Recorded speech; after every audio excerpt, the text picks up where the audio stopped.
Baik, selamat malam Bu Dosen. Kami doakan semoga Ibu dan keluarga besar semuanya dalam keadaan sehat walafiat dan bertambah sukses di tahun 2021. Selamat malam juga semua teman-teman seperjuangan. Semoga kita semuanya sehat walafiat, bahagia dan selalu dalam lindungan Tuhan Yang Maha Esa. Dan tentunya kita doakan juga semuanya kita sukses di tahun 2021. Semoga kita semuanya juga bisa menyelesaikan kuliah Fakultas Hukum di Unila. Dan ilmu yang kita dapatkan nantinya bisa berguna bagi kita dalam profesi kita maupun dalam pelayanan kita di masyarakat nantinya. Amin. Nah, terkait dengan tugas diskusi kita yang diberikan oleh Bu Dosen kali ini, kelompok pertama dengan tajuk Sejarah Bahasa Indonesia dikaitkan dengan bahasa Melayu. Ya, kita akan berdiskusi dan berdialog terbuka secara interaktif mengenai tajuk ini. Namun sebelum dialog interaktif ini kita buka, tentunya kita akan memberikan kesempatan kepada Saudari Jufida Megawati atau panggilan akrabnya Mbak Mega untuk memberikan ulasan mengenai sejarah bahasa Indonesia. Oke, kepada Mbak Mega, Mbak Ega, waktu dan tempat kami persilakan dalam forum diskusi ini. Silakan. Terima kasih sebelumnya kepada Pak Iswanto telah memberikan kesempatan kepada saya untuk memberikan ulasan mengenai topik pertama dalam pelajaran bahasa Indonesia ini, yaitu tentang sejarah bahasa Indonesia. Baik saja, langsung kita mulai ulasannya. Bahasa Indonesia lahir pada tanggal 28 Oktober 1928.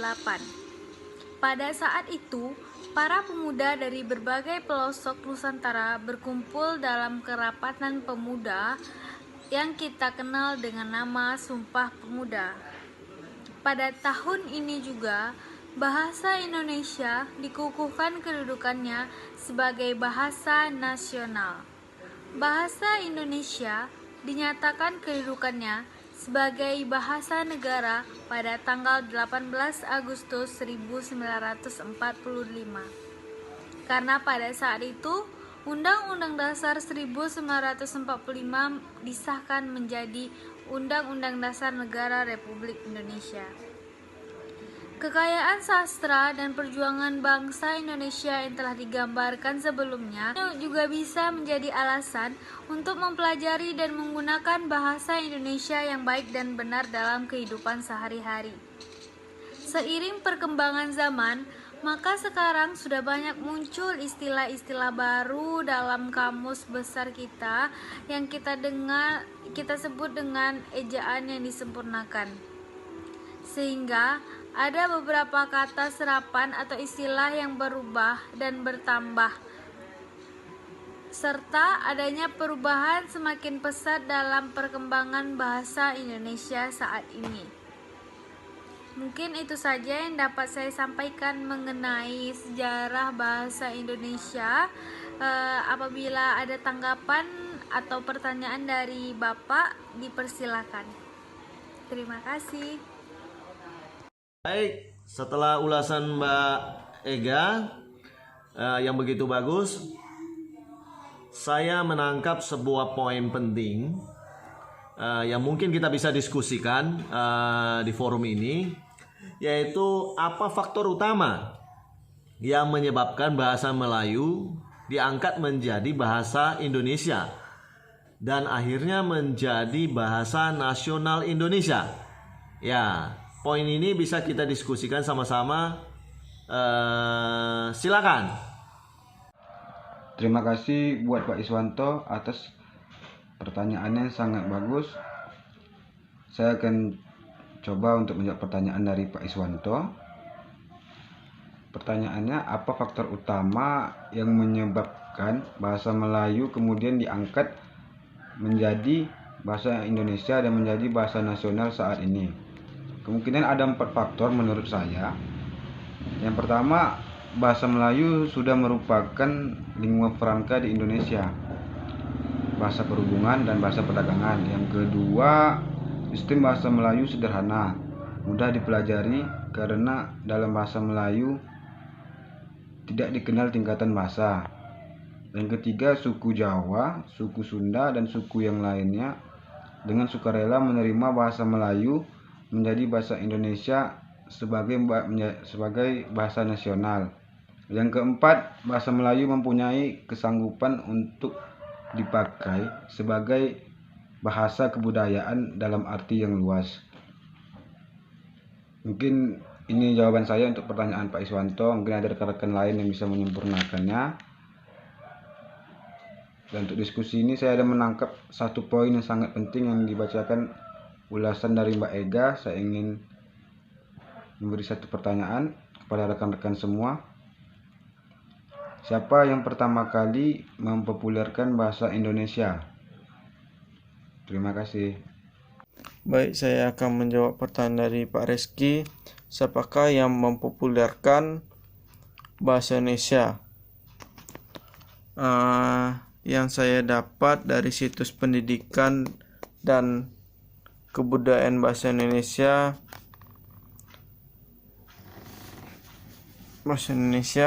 tak luput dari seseorang, yaitu Muhammad Tabrani. Pada satu ia menerbitkan sebuah tulisan berjudul Kasihan pada 10 Januari 1926 sebagai gagasan awal untuk menggunakan nama bahasa Indonesia. Gagasan M. Tabrani tersebut merujuk pada kondisi nyata keberagaman masyarakat masa itu yang masih bersifat kedaerahan. M. Tabrani bersikukuh bahasa persatuan ialah bahasa Indonesia, bukan bahasa Melayu. Yang karena berbeda pendapat oleh M. Yamin dan M. Tabrani, maka keputusan ditunda sampai Kongres Pemuda Indonesia kedua pada 1928. Penerbitan bahasa Indonesia itu bertujuan agar pergerakan persatuan anak Indonesia akan bertambah keras dan cepat. Bermula dari Volksart, Dewan Rakyat yang turut mendukung Kongres Bahasa Indonesia atau disebut KBI pertama di Solo pada tahun 1938, dan pada tanggal 28 Oktober 1928 lahirlah bahasa Indonesia menjadi bahasa persatuan yang berbunyi Sumpah Pemuda, bertumpah darah satu, tanah Indonesia, berbangsa satu, berbangsa Indonesia, menjunjung bahasa persatuan, bahasa Indonesia. Mungkin itu saja yang saya dapat menjawab pertanyaan dari Pak Reski. Mungkin ada yang lain, terima kasih. Baik, tadi saya sudah menjawab pertanyaan dari Pak Reski. Mungkin saya ingin bertanya kepada kawan-kawan sekalian. Yang ingin saya tanyakan, katanya atau rencananya bahasa Melayu ingin dijadikan bahasa ASEAN atau bahasa persatuan di kalangan Asia Tenggara. Mungkin kawan-kawan ada yang bisa menjawab pertanyaan dari saya. Baik, semangat Pak Deniko. Iya, terkait dengan pertanyaan Bapak mengenai bahasa Melayu akan dijadikan menjadi bahasa persatuan di kawasan ASEAN atau bahasa komunikasi di antara negara-negara ASEAN. Nah, saya akan mencoba mengupas dari sisi historisnya. Kenapa bahasa Melayu kemudian sekarang bisa mengambil tempat atau mungkin dipromosikan menjadi bahasa persatuan di wilayah negara-negara Asia Tenggara, ASEAN terutama. Nah, poin pertama, kita lihat historisnya. Sebenarnya bahasa Melayu itu sudah dipakai sejak abad ke-7 di kawasan Asia Tenggara. Nah, ada buktinya, ada bukti prasasti Kedukan Bukit tahun 683 Masehi di Palembang, prasasti Talang Tuo Berangka di Palembang juga tahun 684 Masehi, dan prasasti Kota Kapur Berangka 686 Masehi di Bangka Barat, prasasti Karangbrahi di Jambi tahun 688 Masehi. Bukti prasasti ini tertulis bahasa Melayu kuno pada saat itu. Ya. Nah, yang kedua, temuan prasasti Berangka tahun 832 Masehi di Jawa Tengah, Gandasuli. Di Bogor pada tahun 942 Masehi juga memakai bahasa Melayu kuno, ya. Yang ketiga,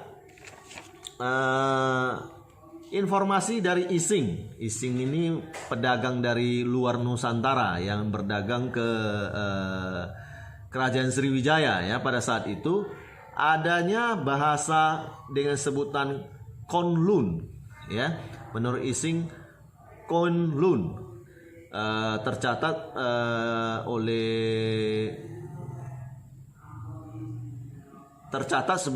sebagai catatan Ising, begitu ya, pada tahun 159.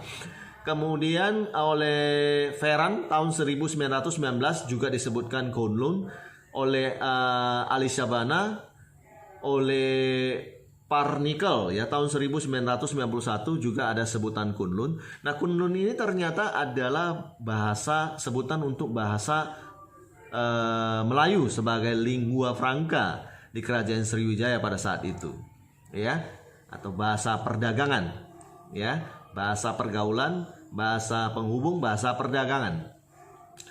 Nah, yang ketiga, penemuan peninggalan kerajaan Islam, batu bertulis, batu nisan di Minye 7 Aceh tahun 1380 Masehi, dan hasil-hasil sastra abad 16 dan ke-17, syair-syair Hamzah Fansuri, hikayat raja-raja Pasai, sejarah Melayu, dan lainnya. Semuanya ini adalah bukti otentik bahwa bahasa Melayu itu sudah tersebar di demografi yang sedemikian luas di kawasan Nusantara, termasuk di negara-negara ASEAN lainnya. Jadi pada masa lalu itu Nusantara itu mencakup area-area yang di daerah Malaysia, area-area di kawasan sampai ke Asia Tenggara, seperti itu. Nah, bahasa Melayu pada saat itu dipakai sebagai bahasa kebudayaan juga. Ya, di dalam buku-buku bahasa, buku-buku pelajaran agama Buddha di Kerajaan Sriwijaya. Bahasa Melayu juga dipakai sebagai bahasa perhubungan antar suku di Nusantara dan bahasa perdagangan oleh para pedagang-pedagang dari luar Nusantara. Nah, bukti-bukti otentik ini memberikan bukti bahwa bahasa Melayu itu telah lama dipakai di kawasan Asia Tenggara. Nah, jadi nggak heran kalau pada saat ini melihat tata letak demografisnya, kawasan Asia Tenggara, bahasa Melayu itu banyak dipakai. Jadi saya pikir nggak heran kalau kemudian bahasa Melayu diusulkan sebagai bahasa persatuan, karena warga negara atau penduduk-penduduk di kawasan Asia Tenggara ini sudah terbiasa menggunakan bahasa Melayu. Demikian pemikiran saya. Semoga berguna. Terima kasih. Baiklah, sangat menarik sekali pembahasan kita pada hari ini. Sekarang izinkan saya bertanya kepada para audiens. Pertanyaan saya adalah, apa yang mendorong perkembangan atau modernisasi bahasa Indonesia hingga berkembang pesat sampai saat ini? Terima kasih. Baik, terima kasih Mbak Ega atas pertanyaannya. Apa saja faktor yang mendorong perkembangan bahasa Indonesia berkembang pesat pada saat ini? saya akan mencoba memberikan curah pikiran saya berdasarkan materi yang telah saya dapat, yaitu salah satunya adalah peran kegiatan politik. Nah, dalam hal ini politik negara tentunya mengatur penggunaan bahasa Indonesia sebagai bahasa nasional atau bahasa negara. Ya, dalam politik pun berkomunikasi secara politik atau komunikasi politik juga menggunakan bahasa Indonesia.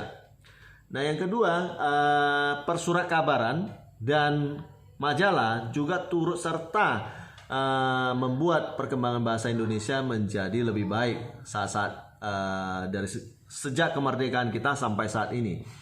Kemudian dipakainya bahasa Indonesia sebagai lingua franca bagi kita semuanya di dalam negara Indonesia, tentunya itu adalah faktor pendorong yang paling pesat sehingga bahasa Indonesia bisa berkembang menjadi makin baik dan semakin banyak dipakai oleh siapapun yang ada di dalam negara Indonesia.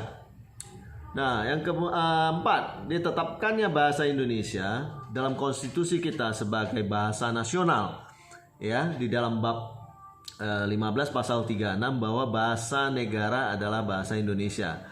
Nah, tentunya dengan pengaturan di konstitusi seperti ini, semua warga negara punya keterikatan. Ya, selain keterikatan persatuan, keterikatan hubungan antar warga negara, kita karena sudah diatur oleh konstitusi sedemikian rupa, maka bahasa Indonesia otomatis menjadi bahasa komunikasi kita sehari-hari antar suku, antar golongan, antar semuanya. Nah, demikian jawaban saya kenapa bahasa Indonesia bisa berkembang secara pesat saat ini. Terima kasih. Saya Yoko Putra ingin memberi pertanyaan kepada Bang Reza Trio. Pertanyaannya adalah sejak kapan nama bahasa Indonesia digunakan secara formal? Itu saja, terima kasih. Baik, saya akan menjawab pertanyaan dari Pak Yoko, yaitu pertanyaannya adalah sejak kapan nama bahasa Indonesia ada secara formal? Jadi jawaban saya adalah secara resmi penyebutan bahasa Indonesia sebagai bahasa resmi di Indonesia baru muncul pada 18 Agustus 1945 ketika Konstitusi Indonesia diresmikan. Terima kasih. Assalamualaikum warahmatullahi wabarakatuh. Saya Reza Trihandani akan memberi pertanyaan kepada Pak Yoko. Pertanyaan saya adalah, bahasa Indonesia berasal dari bahasa apa dan mengapa? Terima kasih. Saya Yoko Putra ingin menjawab pertanyaan dari Bang Reza Trio. Bahasa Indonesia berasal dari bahasa Melayu. Hal ini dikarenakan bahasa Melayu tidak mempunyai tingkatan tutur. Sekian, terima kasih. Sebagai penutup, saya mewakili kelompok 1 mengucapkan terima kasih yang sebesar-besarnya kepada Bu dosen dan juga kepada teman-teman semuanya tentunya atas upayanya dan semangatnya yang begitu luar biasa dan antusias, ya. Tentunya tajuk ini dan tugas ini begitu menantang karena mesti mencari sumber-sumber sejarah tentang bahasa Melayu, sejarah bahasa Melayu tentunya, dan mengupas sejarah bahasa Melayu ini sampai pada akhirnya bisa menjadi bahasa Indonesia dan bahasa resmi negara kita pada saat ini. Ya, terima kasih kepada Mbak Jufida Megawati, saya Iswanto. Terima kasih kepada Pak Deniko Suraman Sitorus, Pak Banua Rizky, Pak Reza Trio, dan Pak Yoko Putra. Kami berenam adalah kelompok 1. Semoga tugas ini telah kami kerjakan dengan semangat dan upaya yang maksimal, dan harapannya semoga ini bisa menjadi nilai tambah ilmu bagi kami tentunya, dan nilai tambah nilai bagi Bu dosen. Terima kasih ya. Oke, kita doakan semuanya daripada kita dengan upaya yang maksimal telah membuatkan tugas ini. Semoga kita semuanya tetap sehat walafiat dan sukses dalam melakukan pekerjaan-pekerjaan kita. Amin.